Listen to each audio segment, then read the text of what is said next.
Hello guys, welcome back on my YouTube channel study with Verma. आज हम पढ़ेंगे part of speech का दूसरा टाइप प्रोनाउन। इसके पहले लेक्चर में हमने नाउन को पढ़ा था। तो प्रोनाउन का डेफिनेशन तो हमने पार्ट ऑफ स्पीच के इंट्रोडक्शन में बता ही दिया था, लेकिन इस वीडियो में हम दोबारा बता रहे हैं।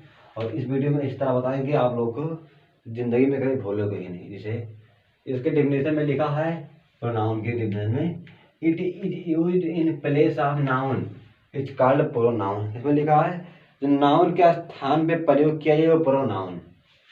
अब ऐसे तो अब आप लोग के दिमाग में ये आता होगा कि नाउन के स्थान पे क्या प्रयोग किया जाएगा, लेकिन अब एग्जाम्पल में समझ में आ जाएगा। जैसे Ram is a good boy, Ram एक अच्छा लड़का है। Ram's father name Shrinath and Ram's mother name Kalavati. तो अब यहाँ पे बार बार राम आ रहा है, बार बार राम का हम प्रयोग कर रहे हैं, तो इसकी सुंदरता थोड़ी खराब हो जा रही है। अगर हम केवल एक ही बार राम लिखें तो देख, जब पहली बार हम राम नहीं लिखेंगे तो ये नहीं पता चलेगा किसके बारे में कह रहे हैं। तो पहली बार लिखना जब यहाँ पे लिख दें ही जे गुड बॉय, आप सोच लिख दें ही, यहाँ पे प्रोनाउन का प्रयोग ही कर दें, ही लिख दें ही जे गुड बॉय, तो दिमाग में नहीं आया कि किसके बारे में बात हो रहा है। तो पहली बार तो राम लिखना ही पड़ेगा पहली बार में। तो पहली बार तो सही लिखना है, लेकिन हम यहाँ पे ये लिख सकते हैं हिज फादर नेम। राम की जगह पे हम ही लिख सकते हैं, his father name Shrinath and his mother name. इसकी जगह पे हम ये भी लिख सकते हैं and his mother name Kalavati. अब देखिए पढ़ने में कितना सही अच्छा लग रहा है। Ram is a good boy, his father name Shrinath and his mother name Kalavati. उसका उस तरह अगर प्रोनाउन का प्रयोग हम ना करते तो बार बार लिखते Ram is a good boy, Ram father name Shrinath, Ram mother name Kalavati, तो सुंदरता थोड़ी बिगड़ जाती है। तो इसलिए उसके जगह पे प्रोनाउन का डिफिनेशन में लिख दें, इसलिए it is used in place of noun. ये नाउन के स्थान पे ही प्रयोग किया जाएगा। यहाँ पे ये भी नाउन था, नाउन के स्थान राम नाउन था, उसके जगह पे प्रोनाउन ये ही प्रयोग कर दिए, ही जी प्रोनाउन है, ये ही प्रोनाउन है। यहाँ पे ये भी नाउन था, नाउन के स्थान पे हिज कर दिए प्रोनाउन है, तो नाउन के स्थान में जो प्रयोग किया है प्रोनाउन है। अब ये प्रोनाउन अलग अलग किताबों में अलग अलग दिया है। अब क्लास 5 में 7 दिया, जब 6 में जाओगे तो 8 हो जाएगा, जैसे 7 में जाओगे तो 9 हो जाएगा, हाई स्कूल में जाओगे तो 9 हो जाएगा, वो 10 हो जाएगा, अलग अलग। लेकिन आप लोग कम से कम हम 9 पढ़ाएंगे, सबके लिए वीडियो बन जाए, लेकिन 9 पढ़ाएंगे। उसमें से हमें पहला है प्रोनाउन का, पहला है पर्सनल प्रोनाउन। पर्सनल, अब पर्सनल प्रोनाउन के नाम से ही पता लग रहा है, पता चल रहा है हमें कि किसी पर्सन के बारे में बात हो रही है। पर्सनल, किसी पर्सनल पर्सन के बारे में बात हो तो पर्सनल प्रोनाउन। जैसे they are called personal pronoun because they stand for noun in 3 person. ये 3 प्रकार के पर्सनल प्रोनाउन, 3 कोई डेफिनेशन नहीं है, वैसे बात हो रही न कभी पूछा जाएगा कि try the definition of personal pronoun. ये पूछा जाएगा how many type of personal pronoun, बस इतना ही पूछा जाएगा। तो ये 3 पर्सनल प्रोनाउन 3 प्रकार के होते हैं। फर्स्ट पर्सन, सेकंड पर्सन है, ये थर्ड पर्सन है, ये 3 प्रकार के होते हैं। ये फर्स्ट पर्सन के डेफिनेशन में लिखा है personal pronoun refer to speaker, और सेकंड में लिखा है personal pronoun refer to the speaker is person spoken है, और थर्ड में लिखा है refer to the person spoken about. अब ये तो कंफ्यूजन है। जैसे अब एग्जाम्पल देखो, जैसे हम लिखते हैं राम, हम यहाँ पे लिखते हैं राम, ये दोनों बातें कर रहे हैं, राम और मोहित बातें कर रहे हैं।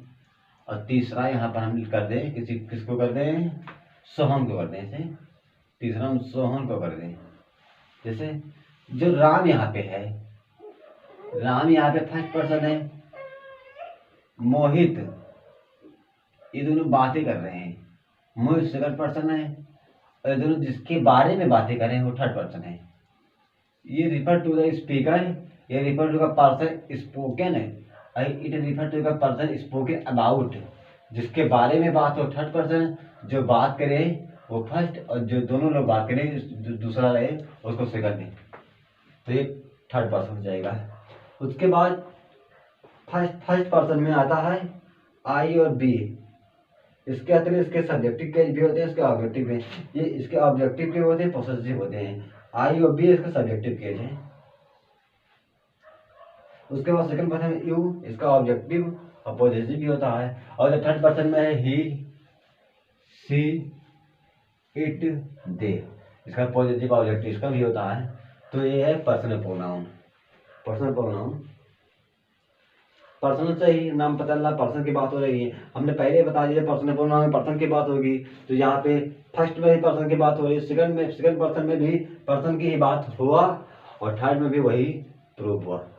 तो ये था पर्सनल प्रोनाउन। अब हमें पढ़ना है रिफ्लेक्सिव प्रोनाउन। तो रिफ्लेक्स वर्ड से ही पता चल रहा है कोई चीज रिफ्लेक्ट होगा, कोई चीज रिफ्लेक्ट होगा। जैसे when the action done by pronoun reflect upon itself, ये स्वयं को रिफ्लेक्ट करेगा, कोई चीज सब्जेक्ट को रिफ्लेक्ट करेगा। डन एक्शन डन किया जाएगा प्रोनाउन के द्वारा, लेकिन सब्जेक्ट को रिफ्लेक्ट करेगा, तो रिफ्लेक्सिव होना। Example, the little boy played himself, यहाँ पे लिटिल बॉय के ऊपर रिफ्लेक्शन हुआ। और दूसरा है the horse hurt its leg himself, यहाँ पे सब्जेक्ट को, इसमें यहाँ पे हर्ट हॉर्स को रिफ्लेक्ट हुआ, इसमें सब्जेक्ट के ऊपर रिफ्लेक्शन होगा, तो रिफ्लेक्सिव प्रोनाउन। उसके बाद तीसरा है emphatic pronoun. An emphatic pronoun is used to lay emphasis upon the subject itself, ये इसमें कोई चीज जोर दबाव की तरह किया जाएगा। इसमें इंडिपेंडेंट था, लेकिन इसमें डिपेंड होना पड़ेगा। जैसे I myself made that machine, यहाँ पे आई है जो डिपेंड है, यहाँ पे जोर दिया जा रहा है, जोर दबाव दिया जा रहा है। ही, ये भी डिपेंड है। He himself learn that art, यहाँ इसमें डिपेंडेंट है, लेकिन इंडिपेंडेंट वर्ड सेंटेंस है। और इसमें सेंटेंस के लास्ट में आएगा हरसेल्फ हिमसेल्फ, तो रिफ्लेक्सिव प्रोनाउन। अगर सब्जेक्ट के तुरंत बाद आता है तो एम्फेटिक प्रोनाउन। उसके बाद तीसरा पढ़ना है डिमॉन्स्ट्रेटिव प्रोनाउन। डिमॉन्स्ट्रेटिव प्रोनाउन आज दिस, दैट, दीज, दो, जहाँ पे दिस रहे, दैट रहे, दीज रहे और दोज रहे, तो डिमॉन्स्ट्रेटिव प्रोनाउन। जैसे ये अधिकार सूचक है एक प्रकार का, इसमें अधिकार बताया जाता है। दिस इज आवर हाउस, ये हमारा घर है, इसका अधिकार है इस पर, जिसका इस पर अधिकार है कि हमारा घर है, तो ये अधिकार सूचक है। दिस इज, ये दीज आर स्मार्ट बॉय, ये स्मार्ट बॉय है, तो इनका अधिकार, तो अधिकार सूचक यहाँ पे रहे और डिमॉन्स्ट्रेटिव प्रोनाउन। अब थोड़ा रिवीजन हो जाए। यहाँ पे रिफ्लेक्सिव प्रोनाउन में सब्जेक्ट के द्वारा कोई एक्शन किया जाएगा, सब्जेक्ट को प्रोनाउन के द्वारा एक्शन किया जाएगा, लेकिन सब्जेक्ट को रिफ्लेक्ट होगा, तो रिफ्लेक्सिव प्रोनाउन। और यहाँ पे जोर दबाव में कोई कार्य करवाया जाएगा, जैसे I myself made that machine, यहाँ पे दबाव दिया जा रहा है, आई को यहाँ पे दबाव दिया जा रहा है। तो he himself learn that art, यहाँ पे ही को दबाव दिया जा रहा है। अगर डिमॉन्स्ट्रेटिव में अधिकार सूचक, अगर दिस दैट दी जो दो जाता है तो डिमॉन्स्ट्रेटिव वर्ड है। इसमें रिफ्लेक्सिव में एक चीज बताना भूल गए थे दोबारा, इसमें हर सेल्फ हिमसेल्फ इसमें बाद में ही होगा, जैसे यहाँ पर भी बाद में है, वो बाद में होगा, यहाँ पर भी बाद में है। और इसमें एम्फेटिक प्रोनाउन में सब्जेक्ट के तुरंत बाद होगा, यहाँ पे सब्जेक्ट के बाद तुरंत बाद होगा। अगर सब्जेक्ट के तुरंत बाद है तो एम्फेटिव प्रोनाउन, और लास्ट में है तो रिफ्लेक्सिव प्रोनाउन, और अधिकार सूचक है तो डिमॉन्स्ट्रेटिव प्रोनाउन। पढ़ना है इंट्रोगेटिव प्रोनाउन। इंट्रोगेटिव को हिंदी में कहते हैं प्रश्नवाचक सर्वनाम। तो an interrogative pronoun is used to ask question. अब इंट्रोगेटिव है तो क्वेश्चन ही करेगा, जैसे what are you doing, who is there on the table.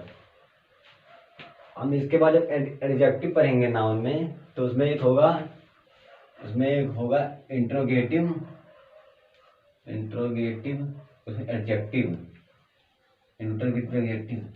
तो उसमें भी क्वेश्चन ही पूछा जाएगा, लेकिन उसमें इंट्रोगेटिव वर्ड के बाद नाउन होगा, उसमें इंट्रोगेटिव वर्ड के बाद नाउन होगा। अब इसमें वो इंट्रोगेटिव वर्ड के बाद हेल्पिंग वर्ब होगा, तो इसमें कोई कंफ्यूजन की बात नहीं है। अगर इंट्रोगेटिव वर्ड के बाद हेल्पिंग वर्ब आता है तो इंट्रोगेटिव प्रोनाउन हो जाएगा। अगर इंट्रोगेटिव वर्ड के बाद कोई भी नाउन आता है तो वो इंट्रोगेटिव एडजेक्टिव हो जाएगा। उसके बाद इंट्रोगेटिव प्रोनाउन का दूसरा है, तीसरा छठवा है रिलेटिव प्रोनाउन। तो a relative pronoun is used to relate to a noun that has mentioned before। अब mention before में people हो सकता है, place, things, animals और idea। तो इसमें क्या relative pronoun is used to relate to a noun that has, ये नाउन से संबंध बताएगा। अब एग्जांपल में देखो, इसमें सेंटेंस के बीच में हु आएगा, हुम आएगा, हुइच आएगा, दैट भी आएगा। लेकिन ये अगर दैट पहले आएगा तो डिमॉन्स्ट्रेटिव, अगर सेंटेंस के बीच में आता तो ये रिलेटिव प्रोनाउन हो जाएगा। इसके बाद the cyclist who won the race trained hard. तो इसमें हु है वो इससे बताता है रिलेशन बताता है नाउन से। Use to relate to a noun, use to relate to a noun, ये नाउन से रिलेशन बताता है हो। अगर यहाँ पे हुम भी, हु के अलावा हुम आता है तो रिलेशन बताएगा नाउन से, हुई आता है तो बताएगा, दैट आता है तो बताएगा। जो आएगा जो नाउन से रिलेशन ही बताएगा तो वो रिलेटिव प्रोनाउन। और इसमें इंट्रोगेटिव प्रोनाउन के बाद इंट्रोगेटिव वर्ड के बाद हेल्पिंग वर्ब है तो इंट्रोगेटिव प्रोनाउन। इसमें हु, हुम, व्हिच, दैट अगर सेंटेंस के बीच में आता तो रिलेटिव प्रोनाउन। हाँ, तो हमें अब 7वां पढ़ना है इंडेफिनिट प्रोनाउन। इंडेफिनिट में अनिश्चित, इंडेफिनिट में अनिश्चित वाचक सर्वनाम, अनिश्चयवाचक सर्वनाम। तो an indefinite pronoun refer to a noun in a general or definite way, indefinite way. Indefinite अनिश्चित तरीके से रेफर करेगा। जैसे एग्जाम्पल देना समझ में आएगा, जैसे everybody was allowed in the course. अब यहाँ पे कोई किसी का ना ये नहीं दिया कि 2000, 3000, 4000, 1, 2, कोई नंबर यहाँ पे नहीं दिया, ना कोई निश्चित किया है, यहाँ पे कोई नंबर नहीं दिया है। ये इंडेफिनिट तरीके से इसको अलाउड किया है कि कोर्स में सब लोग आ सकते हैं, एवरीबडी आ सकते हैं। एवरीबडी में कोई भी होता है, इसलिए अनिश्चित, एवरीबडी अनिश्चित है। यहाँ पे जैसे दूसरे एग्जाम्पल में somebody has just now called you, ये भी अनिश्चित है। अगर नंबर यहाँ पे नंबर आ जाए तो डेफिनिट प्रोनाउन हो जाएगा, लेकिन होता नहीं है तो इसका नाम चेंज हो जाएगा, ये डेफिनिट प्रोनाउन हो जाएगा। अगर नाम नहीं, ये नंबर नहीं आता है तो ये अनिश्चयवाचक ही रहेगा, इंडेफिनिट प्रोनाउन ही रहेगा। उसके बाद 8वां है possessive pronoun. Possessive pronoun that expresses position, ownership, origin, ये रिलेशन है। ये क्या एक्सप्रेस करेगा? पोजीशन, ओनरशिप, ऑरिजिन और रिलेशनशिप। ये जैसे एग्जांपल में इसमें mine, yours, his, her, our और देयर आएगा। That toy on the shelf is mine, that toy on the shelf is mine. ये यहाँ पे दैट ओनरशिप बता रहा है कि ये जो टॉय है, खिलौना, वो हमारा ही है, ओनरशिप बता रहा है। उसके बाद Wendy and Ronald separated the French fries into two plies, ये दोनों यहाँ पे रिलेशन बता रही हैं।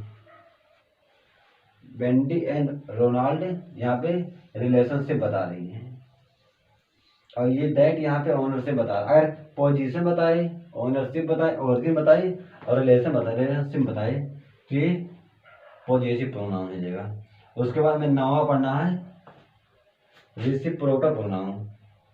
रेसिप्रोकल जैसे मैथ में हम लोग पढ़ते हैं 3/1 है, उसका हम 1/3 कर देते हैं। उसके बाद न्यूमरेटर को ऊपर कर देते हैं, डिनोमिनेटर को नीचे कर देते हैं, तो उसका रेसिप्रोकल हो जाता है। तो इसमें ये भी है, it express mutual relationship or action each other. या एक दूसरे से म्यूचुअल इंटर रिलेशन बताता है। या इसमें दो लोग होते हैं, इसमें इस रेसिप्रोकल में जैसे यहाँ पे फ्रैक्शन में दो लोग होते हैं, 3/1 दो लोग हैं, 5/4 दो लोग। अगर एक लोग हो तो रेसिप्रोकल होगा ही नहीं। उस तरह अगर रेसिप्रोकल प्रोनाउन में ही दो लोग होंगे तब इसका जो रेसिप्रोकल डेफिनेशन क्लियर होगा। जैसे एग्जाम्पल में my sister and I love each other, यहाँ पे दो लोग हैं, ये होगा रेसिप्रोकल प्रोनाउन। इसके बाद दूसरा है two fisherman love to complete, दो फिशरमैन हैं, love to complete each other. तो यहाँ पे दो लोग रहे वो रेसिप्रोकल प्रोनाउन। और इंडेफिनिट इसमें निश्चित नहीं होगा कि एक है कि दो है कि तीन है, नंबर नहीं होगा। समबडी, एनीबडी, एवरीबडी होगा तो इंडेफिनिट प्रोनाउन। उसके बाद 8वां पॉजिटिव प्रोनाउन, ये पोजीशन बताएगा, ओनरशिप बताएगा, ऑरिजिन बताएगा, रिलेशनशिप बताएगा, तो ये पॉजिटिव प्रोनाउन। जैसे एग्जांपल में that toy on the shelf on mine, ये ओनरशिप। हाँ, तो हम अब पढ़ेंगे पर्सनल प्रोनाउन चार्ट। ये हमें पर्सनल प्रोनाउन में ही बता देना चाहिए लेकिन भूल गए थे, उसके लिए आप लोगों से क्षमा मांगते हैं। जैसे हम पर्सनल प्रोनाउन में इसका सब्जेक्टिव केज, ऑब्जेक्टिव, पॉजिटिव और रिफ्लेक्सिव। आई, ये सब्जेक्टिव केज हमने बता दिया था, आई, बी, यू, ही, सी, दे। तो ही का, आई का ऑब्जेक्टिव केज मी, पॉजिटिव के माई, माइन, रिफ्लेक्सिव में माई सेल्फ बताया था। बी का अस, आवर, आवर्स, पॉजिटिव के आवर सेल्फ। यू का यू, योर, ये ऑब्जेक्टिव का यू ही होगा, पॉजिटिव में योर, योर्स और योर सेल्फ। ही का him, his, him, his, himself. She, her, her, hers, herself. They, them, their, theirs, themselves.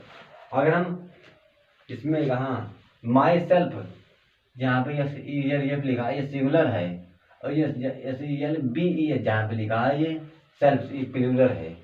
तो ये, हाँ, तो ये था पर्सनल प्रोनाउन, खत्म हुआ और प्रोनाउन हम खत्म किए। इसके बाद अगले लेक्चर में हम पढ़ेंगे एडजेक्टिव।